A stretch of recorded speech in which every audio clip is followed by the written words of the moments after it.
Okay, that's not really helpful.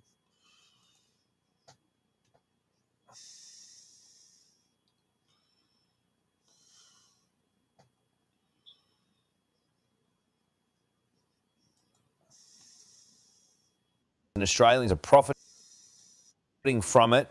Elon Musk present his new project, in which he has already invested more than $3 billion. Musk's new project opens up great investment opportunities for Australian citizens. No other project has ever given such opportunities to residents of the country. It's given the interesting features. On Wednesday, the Senate Armed... Hello, people. So we're checking out some alien stuff, just in case people might be interested in some alien things. Well, we've got some alien stuff in Australia, apparently. So let's go check that out. Ooh.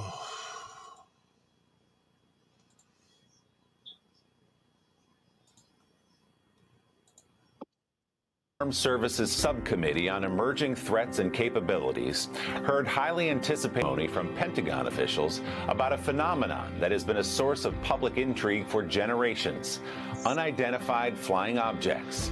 There were no photographs of flying saucers or extraterrestrials hauled in as witnesses, but the Department of Defense did say it is reviewing hundreds of incidents of pilots coming across something in the sky they just could not account for. So how does the government explain those UFOs, and is there other life out there? NBC's Kathy Park has our Sunday focus. For generations, our fascination with UFOs and aliens have fueled hit TV shows like X-Files, iconic films, E.T. Phone Home, and comedy sketches. They were gray with big fat eyes, little mouths. But for some real-life pilots, it's not a satellite, it's not a meteor. Mysterious objects they've recently spotted in the skies are proving that truth is stranger than fiction.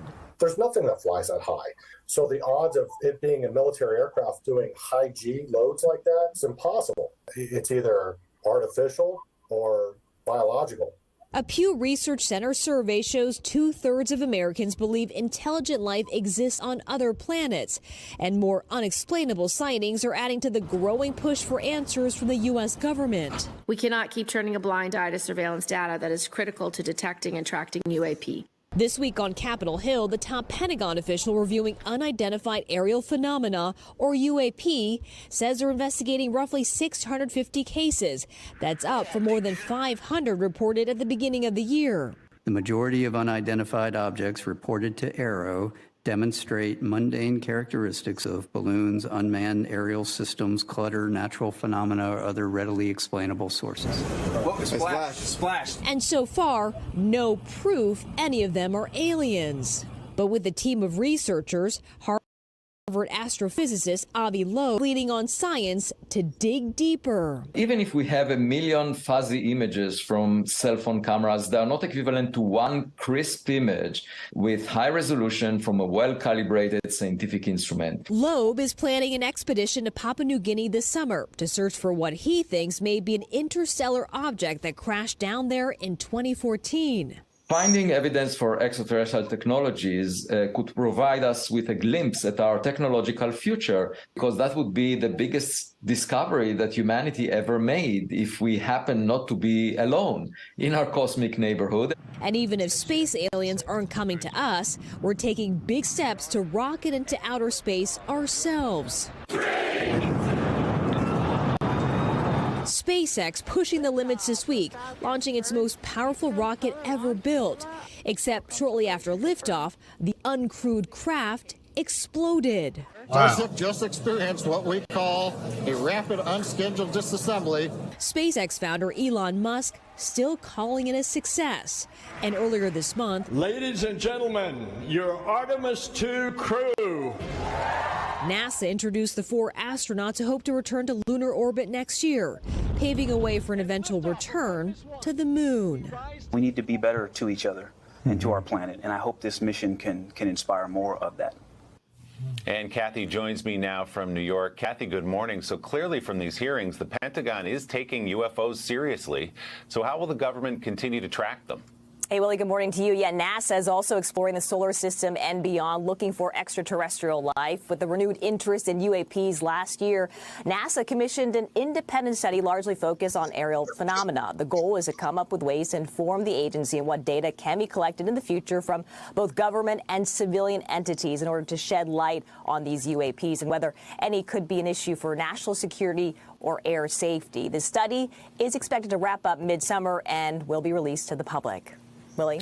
We are not alone. Kathy Park, thanks so much. Appreciate it. Good to see you.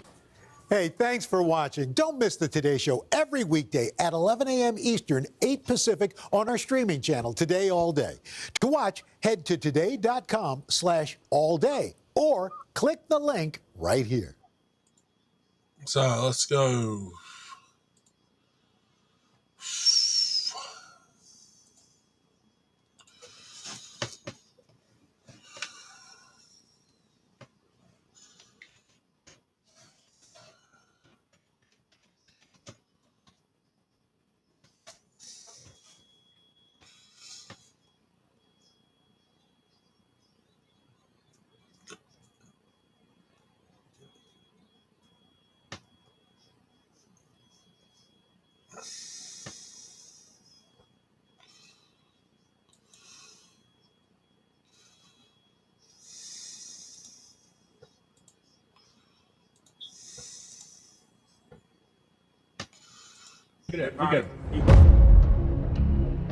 This got on the radar of the intelligence community, and they knew that we had come across the Rosetta Stone of contacting and communicating with interstellar civilizations, and it worked. It's an interstellar being from Andromeda. That was a huge confirmation. Don't go away.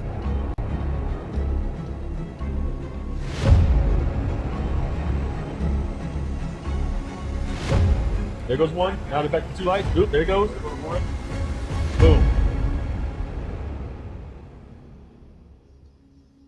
Let's go out into space and look at our planet over the last 100 years. World wars, hundreds of millions of people killed in war, the advent of weapons of mass destruction, the degradation and destruction of our environment. What I have discovered in our contact with these civilizations, and we have had many hundreds of contact experiences with our CE5 teams around the world over the last 30 years, is that none of them are hostile, but quite a few of them are very concerned about our hostility and are doing things to try to contain that. I remember being at Wright-Patterson Air Force Base, where a lot of the Roswell stuff ended up, and it was the Foreign Technology Division of the Air Force. And I was there to do a briefing, and the colonel stations are a threat. He was trying to bring me into that view. And I said, sir, with all due respect, given the galactically stupid things you have been doing, if they were a threat, you would know it by now, and we would not be having this conversation and breathing the free air of Earth. It would have been point, set, match, over.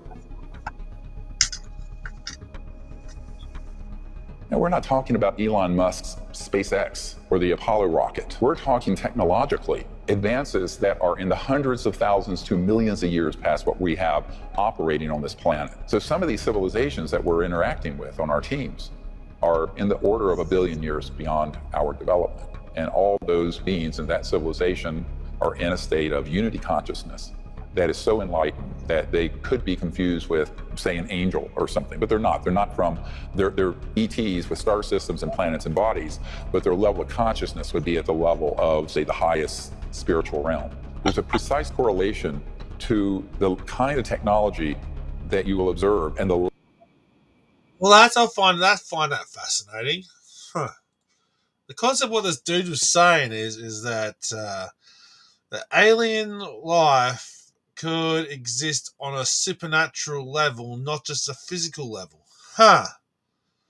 Funny that. I find that very amusing. Now, I myself sort of believe in this whole theory that maybe God and angels and demons could be transdimensional beings with the capability of creating super advanced technologies that we ourselves on a human level cannot comprehend or understand, such as like a tesseract or a hypercube.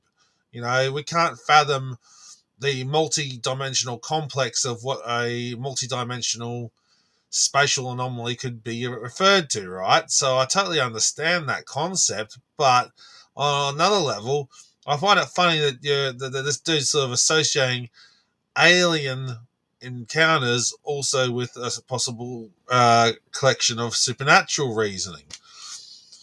Funny that. I find that interesting. Level of consciousness that civilization has attained. Let's take our own civilization. We're mostly still separate people, and we are operating through a reductionist separate paradigm. We're also still very violent and destructive. So let's look at our technologies. Oil, we're burning something and destroying the air. Nuclear power, we're splitting and tearing apart an atom to create heat, turn a turbine to create electricity. Coal, we're digging stuff up and destroying mountains and then burning this stuff in a fiery furnace. It's all very destructive. And so our technologies are a corollary to our inner state of consciousness. Their main focus becomes the development of higher states of consciousness. Yes. Yeah, I do agree with you, dude, in that one respect. However, you got to also understand, dude, that the concept of just using destructive power to generate power in order to create, like, say, electricity, such as to power turbines by digging out coal to power turbines, or fuel, like, say, like a diesel fuel to run the turbines. Yeah, maybe destructive in some aspect, but again, it's for the greater good if you think about it. If you think about it logically, sir, it's also to deal with also the concept of the greater good for humanity in the sense of creating power. Unless you want to go to the point of saying you want to try and create like those big turbines for dams and try to create wind stuff. I don't know. Try and create more of a natural power sources more than more of a biological source than a natural source. I don't know. Because they have all the technologies to meet everyone's needs. There's no shortage. Their economic system is non-economic in the sense that there is an infinite abundance for everyone because of these technologies. They can materialize things out of the substrate of space-time, the elementals of space-time. So at that point, a civilization becomes really focused on the development of higher states of consciousness. And as they evolve in consciousness, their technologies evolve with them. They will begin to then unfurl the mysteries of consciousness and these cities I mentioned earlier in the Vedas, but those get applied technologically, which include levitation, teleportation, dematerialization, bilocation, where the same object can be instantly resonantly created and be in two places at once. We've had this happen on our team. Now to mysterious lights spotted in the sky in Middletown. WCPO 9 received videos from viewers who wanted to know what they were. WCPO 9 News reporter Taylor Nemo has been trying to find the answers for us. She joins us live from Middletown. Taylor, what's going on? Yeah, Kristen, we had multiple viewers reach out to us. When I first started Eve, I was a minor, and I was really tired. After they say they spotted those rotating green lights in the sky. Now, Caden Little of Middletown reached out and he tells us he saw the lights around 10:30 or 11 last night. And take a look at this video he sent us. You can see a ring of bright green lights rotating in the sky, and another video taken by Bryce Garrick also shows those lights. And then all of a sudden, you can see the lights will quickly zoom off to the left of your screen, and then they just disappear. Now, Little says it appeared to be much larger than a drone. Yeah. And it looked like something I'd never seen before at all. Like, I had seen drones fly before, and this was not like any type of drone. The way it moved and how fast it could like take off, I'd never seen anything like it. Like a bunch of people. Well, I kind of disagree, dude. You do realize that drones can form formations, and they can give the appearance like of zooming off and stuff like that. So, or if they could zoom off, it could be an adaptation to superior drone technology to move at a higher speed as opposed to the slower speed the normal drone could actually physically move at, such as using like a hypothermal, like running through basically like a thermal system, like using like a compression of air to boost it to go at a higher speed, in theoretically speaking. But anyway, around recording because people were like terrified. One night I was out on the deck of this place, the porch, and Lawrence Rockefeller, he was in his 80s, came up to me and he said, you know, we really need this to come out. And I said, yes. So what are you going to do? You're a Rockefeller, you're old and you're rich. I'm a young doctor. And he says, oh no, my family's already jumping up and down on me for even having this meeting. And then he said, look, the implications of this knowledge and technology coming out, those implications are so vast and so profound, no aspect of life on Earth would be unaffected. I said, yes, Lawrence, that's why it's secret. But it's also, the secrecy is killing the planet. It's impoverishing half the world's population, all of which is fixable, by the way. So I tell people the message of great hope here is that if the public gets behind the release of this in the correct way for peace on Earth and peace in space, universal peace. Yeah, that's the problem. That's one of the key problems, dude. That's one of the key problems. Like, even if we say, right, alien spacecraft crashed here on Earth, and they got, what was it? Superior alien technology. The point of the matter is that how humanity uses that scientific technology, the alien technology that's been given to them or found, you know, that comes back down to the question: how, if UFOs and ancient special spatial technologies, such like, say, like a sonic screwdriver, for example, was found, like a real sonic screwdriver, not just like a man-made object one, but like an alien-like one. Where do you go to with that? You know, yeah, I think like a sonic screwdriver can open up doors and change locks and all sorts of things, right? So if you found something like this for real, like a real sonic screwdriver, which we are getting that close to technologies today, but you know, I don't know. Just that sometimes I think the reason why, if there is alien technology or advancements in human technology, the reason why it's kept silent is because of the potential risks it could cause. But that's just my opinion.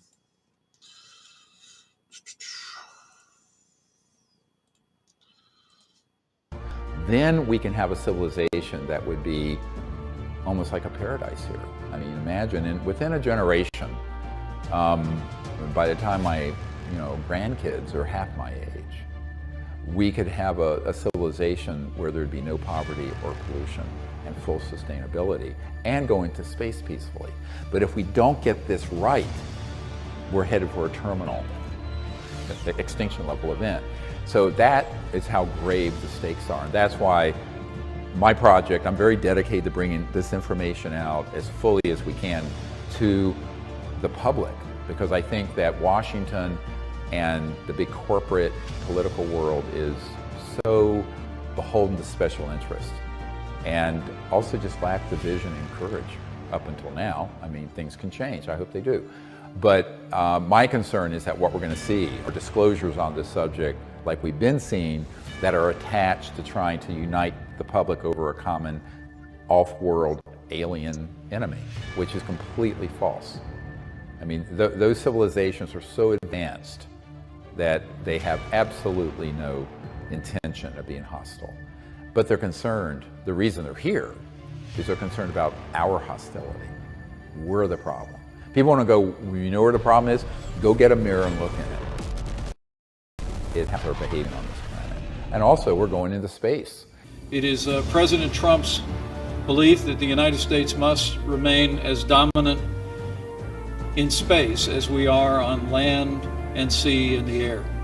And your charge is to see to that mission with the United States Space Force, to defend this nation and to defend our ideals. So we have to get the public involved in not only bringing out the technology safely, the information within a context of truth and peacefulness, but we also need to have people making contact with these civilizations directly, who are not warmongers and war profiteers, for lack of a better word. The public doesn't understand the UFO issue, and we have documents that state this quite clearly, is the most classified issue in the history of the United States, exceeding even the development of the hydrogen bomb. And we have this in those words in a declassified top secret document. of having issues with your webinars, wasting tons of time on troubleshooting with attendees? If so, okay. Yeah, I almost got myself into trouble there. So talking about UFOs and technologies. So again, what do you people thought about? Like, is some of these things that people are seeing are just drones floating by, or is it really something supernatural, or is it actually technological? Sometimes I think there might be a supernatural reason for things, and sometimes I think it might be a technology-based thing. You know, just because a light source goes boing, boing, boing across the sky, or in front of you, or a big flashy light goes and flashes right in front of you, it doesn't necessarily mean it's always connected to a like I said, multi-dimensional creature or a space anomaly. Could be many different reasons for a flashy light. You know, again, drones, they do have flashy lights on them. I mean, you know. But if anyone, thank you for the people that are watching, 3, 4, 5 people watching, or even now just the 2 people watching. Thank you for watching. You know, what are your thoughts, people? Feel free to type in the chat. I might just cover this topic a little bit more about aliens and UFOs. Now, sorry I didn't shout out to those other last 2 channels. I think we had some like today and some other covering other topics from various peoples. So I don't know.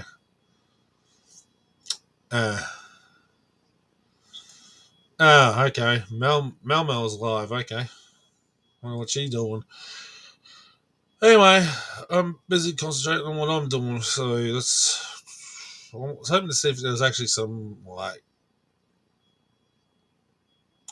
I might see if I've got one here. This one here is done by the footage put together by Jenid, I think it's pronounced Jenid or Jedide or whatever. Like, subscribe to his channel and see what he's got here. So apparently these are supposed to be some real UFO footage.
Mannaggia, non sta la video. No, Angelica, guarda, si sta aprendo. Oh mio Dio. Guarda. No. Oh mio Dio, signore. Che c'è sta cosa? Perché dal cellulare si vede così? No. No, guarda, mo adesso.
So it makes you wonder, people, with those UFO things, how much of it is actually real, how much of it's CGI, how much of it is actually drones.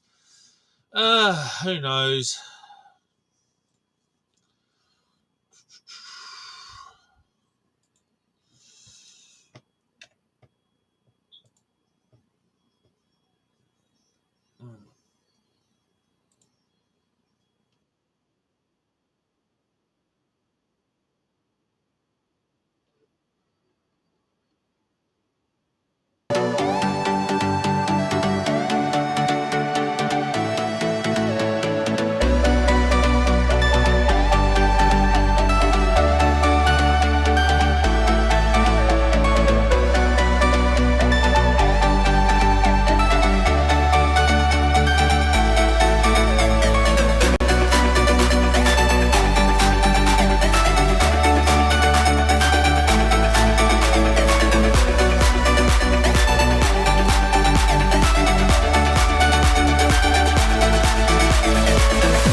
Well, later all,